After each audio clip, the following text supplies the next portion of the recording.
አንተ የሱ ቀኝ እጁ ሆነ በምትሰራበት ሰዓት ላይ አንዳንድ ሚሽኖችን ስትፈጽምለት ማስረጃ ይዞብህ ይሆን? ምን አይነት ማስረጃ? ያው እኛ እሱ ጋር ይዘንበት እንዳሉት የቪዲዮ ማስረጃዎች አይነት ነገር። እኔ እንጃ። የዛን ጊዜ ካሌብ እንዲህ አይነት ንቃት ያለው አይመስለኝም። በደንብ አድርጌ አጣራለሁ። እሰይ እንኳንም አልሰመረ። ምን አልሽ አንቺ? ምንድነው የምትይው አንቺ? ስርዓት ይኖርሽ እንጂ እንደ ክፍለ ከተማ ሄደን ሰማንያ ልንፈራረም ነበር ነው ያልከኝ? እደግምልሃለሁ እንኳንም አልተሳካልህ። አይ እንግዲህ ያለን በቃሽ። መስመርሽን አትለፊያ። ዝጋፍሽን አንቺ መስመር የሚያለፈው ሰውዬሽ ነው። ትሰሚያለሽ? አሁን የምሄድበት ቦታ አለኝ። ስመጣ ግን እንነጋገራለን። እሺ? አንቺ እኔ እኮ ታላቅሽ ነኝ። ከታላቅም በላይ አዝያ ያሳደጉሽ ታላቅ እህትሽ ነኝ። የታገስኩሽ እኮ ለዚህ እኮ ነው።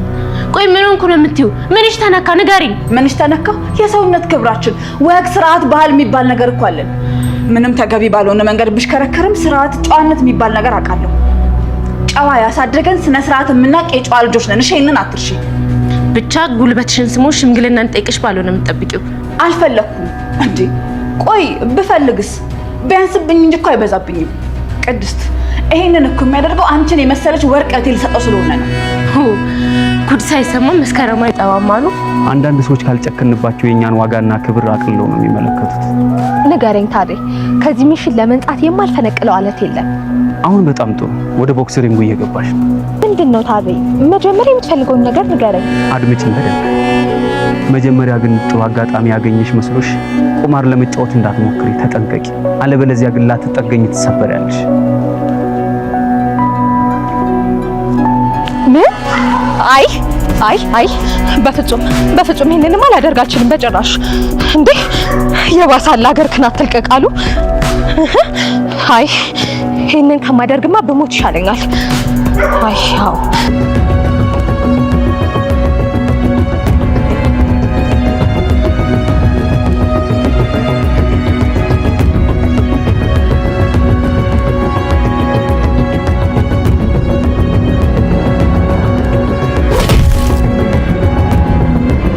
በመጨረሻም ዓለም ከመድብል ጋር ሆኖ የፍቅርን ገንዘብ የበላውን ሰው በእጃቸው ማስገባታቸው ጥሩ ነገር ሆኖ ሳለ ግን ደግሞ የዚህ ነገር አሁንም ግልጽ አይደለም ማለት ነው። ፍቅር የተባለችው ልጅ እንዴት እንደመጣችና እንዴት ከዓለም ጋር እንደተገናኘች ከዛም በኋላ አንድ ሰው ገንዘቤን በልቶኛል 7 ዓመት ሙሉ የለፋውበትን ገንዘብ በማለትና የዓለም ደግሞ መድብል ይሄን ልጅ ፈልጎ እንዲያገኝና የፍቅርን ገንዘብ እንዲያስመልስ የተጀመረው ነገር አሁንም ግልጽ አይደለም ማለት ነው።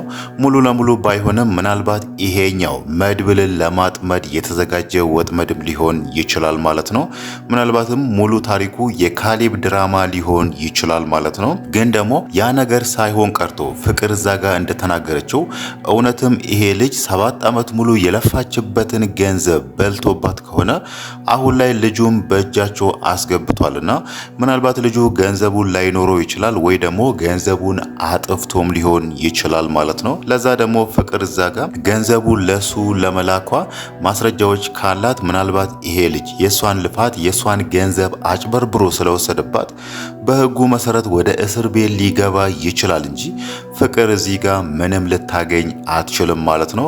ግን ደግሞ ይሄኛው ታሪክ አሁን ያነሳ ነው ልጁ ገንዘቡን ስለበላባት እስር ቤት ገባ እንዲሆነ የሚለው ነገር ያን ያክል የሚስብ ታሪክ ባይሆንም ግን ደግሞ ከዚህ ታሪክ ጀርባ ምናልባት ሌላ የተዘጋጀ ወጥመድ ሊኖር ይችላል ማለት ነው።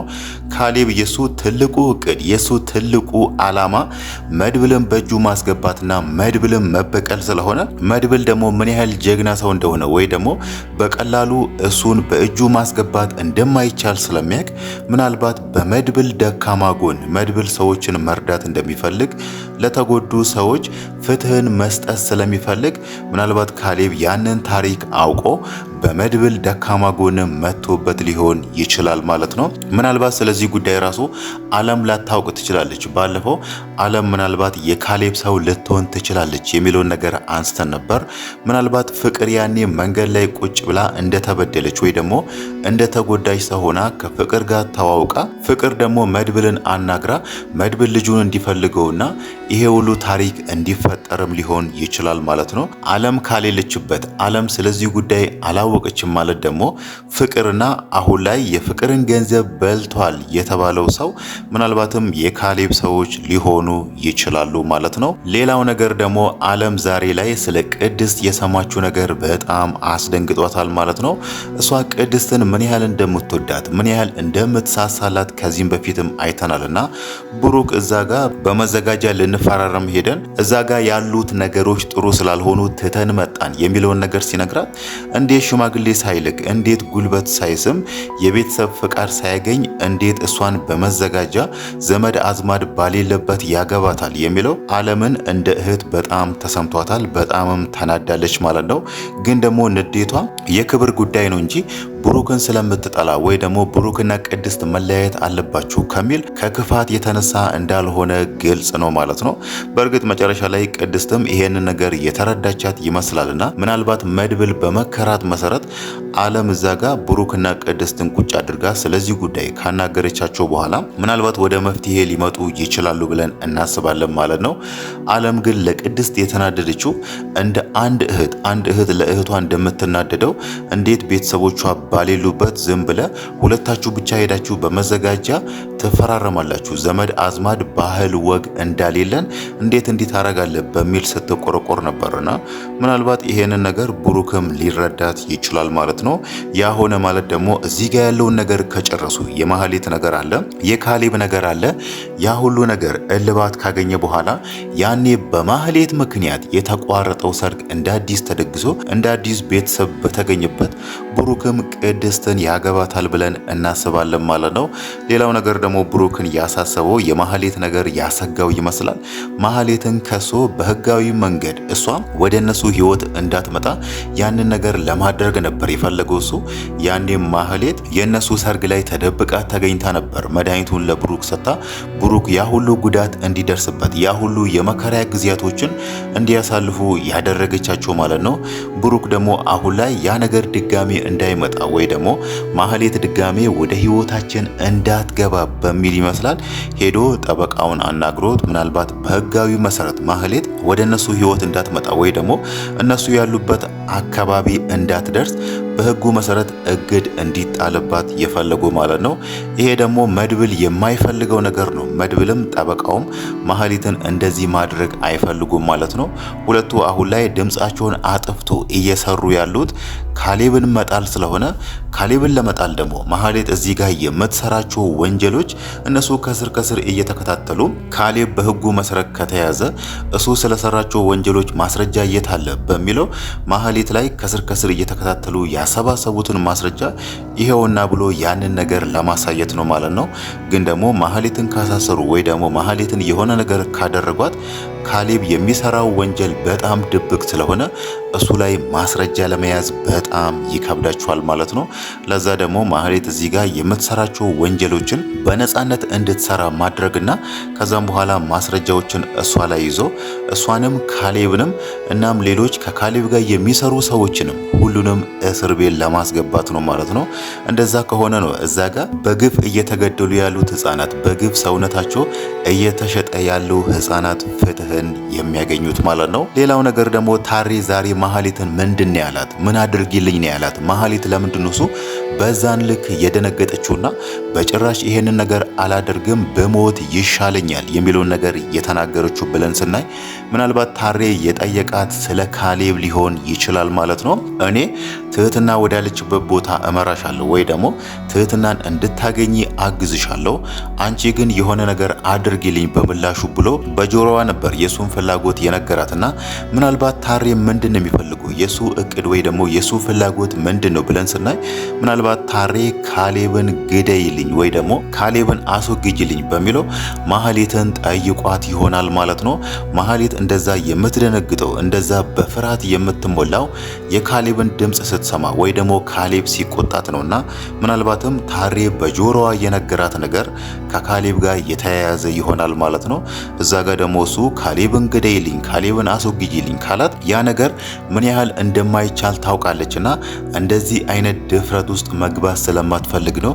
ምናልባት ያ ነገር ካልተሳካና ያ ነገር ከተጨናገፈ ካሌብ ደግሞ ልትገለው ወይ ደግሞ እሱ ልትጎዳው እንደሆነ ከደረሰበት ማህሌትን የሚያደርጋት ስለምታውቅ ነው እንደዛ በፍርሃት ተረብሻ አላደርጎም በሞት ይሻለኛል ስትል የነበረው ማለት ነው። ሌላው ነገር ደግሞ የምናነሳው ጠበቃው ዛሬ መድብልን ያለውን ነገር ነው ማለት ነው። ያኔ ለካሌብ ቀኙ ሆነ ስትሰራለት በነበረበት ሰዓት ምናልባት እሱ ማስረጃ ይዞብህ ይሆን እንዴ የሚለውን ነገር ጠይቆታል። እዚህ ጋር አሁን እነሱ ካሌብ ላይ ማስረጃዎችን እያሰበሰቡ ነው። ካሌብ ስለሰራቸው ወንጀሎች ማስረጃ አግኝቶ ካሌብን ለሕግ ካቀረቡ እሱ ደግሞ ምናልባት ከዚህም በፊት መድብል ላይ የያዘው ማስረጃ ካለ እኔ እስር ቤት ገብቼ እሱም አይቀርም በሚለው ምናልባት ያንን ማስረጃ ሊያወጣ ይችላል የሚል ይመስላል ዛሬ ላይ ጠበቃው ላይ የተፈጠረው ስጋት ማለት ነው። ለዛም ነበር መድብልን ሲጠይቅ የነበረው። በእርግጥ ካሌብ ከዚህም በፊት ያንን ነገር ያደርግ ነበር። አንድ ቀን መድብል ይክደኛል፣ እሱ እኔን ክዶ ከተቀየረብኝ በዚህ ማስረጃ እሱን አሳስረዋለሁ ወይ ደግሞ እስር ቤት እንዲገባ አደርገዋለሁ ብሎ እንደዚህ አርቆ አስቦ መድብል ላይ ማስረጃዎችን ይዞ ይሆን የሚለው ነገር ያን ያክል እርግጠኛ ልንሆንበት ባንችልም መድብል እዛ ጋር ሲናገር የነበረው ካሌብ እኮ ያኔ በጣም ንቁ ሰው አልነበረም ሲል ነበርና ምናልባት ግን ጠበቃው የተናገረው ነገር እውነት ሊሆን ይችላል ማለት ነው። መድብል እዛ ጋር ያኔ እኮ ካሌብ ንቁ ሰው አልነበረም የሚለው ነገር ብቻ ስለተናገረ ካሌብ ማስረጃዎችን አልያዘም ማለት አይቻልም ማለት ነው። ወንጀለኛ ስለሆነ ምናልባት አንድ ቀን ሊክደኝ ይችላል የሚለው ስጋትም ሊኖርበት ይችላል ማለት ነው። ግን ደግሞ እውነት ካሌብ ያንን ነገር ቢይዝ ኖሮ መድብልን እዚህ ጋር ይደራደረው ነበር ማለት ነው። መድብልን ቀስ እያለ በፍቅር እሱን ወደ ራሱ ከመመለስ ይርቅ ያኔ ይሄንን ወንጀል ለሰራሁ ማስረጃ አለኝ፣ ይሄንን ማስረጃ ወደ ሕግ ቦታ እወስድብሃለሁ፣ ያንን ነገር ካልፈለክ ደግሞ ቀጥ ብለ ወደ እኔና ለኔ ስራልኝ የሚለውን ነገር ይጠይቀው ነበር ማለት ነው።